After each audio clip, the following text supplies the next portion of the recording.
प्राचीन समय की बात है। एक बार भगवान ब्रह्मा और भगवान विष्णु के बीच ये प्रश्न उठ खड़ा हुआ कि इस सृष्टि में सबसे श्रेष्ठ कौन है। भगवान ब्रह्मा बोले, मैं सृष्टि का रचयिता हूं, चारों वेद मेरे मुख से प्रकट हुए हैं, इसलिए मैं ही सर्वश्रेष्ठ हूं।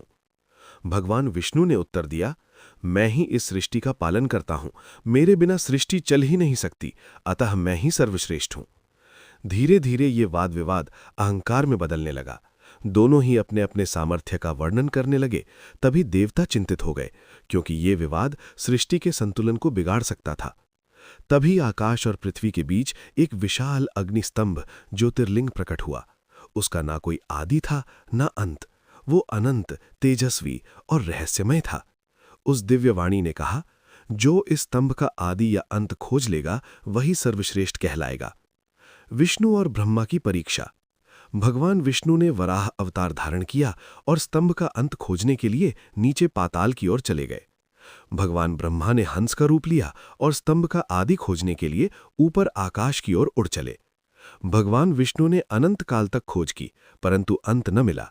वे थककर लौट आए और सत्य स्वीकार किया, मैं इसका अंत नहीं खोज सका। भगवान ब्रह्मा को भी आदि नहीं मिला, लेकिन रास्ते में उन्हें केवड़ा यानी केतकी का फूल मिला। उन्होंने असत्य का सहारा लिया और कहा, मैंने आदि देख लिया है, ये फूल साक्षी है। तभी अग्निस्तंभ से भगवान शिव प्रकट हुए। उन्होंने ब्रह्मा के असत्य पर क्रोध किया और कहा, अहंकार और असत्य से कोई श्रेष्ठ नहीं बन सकता।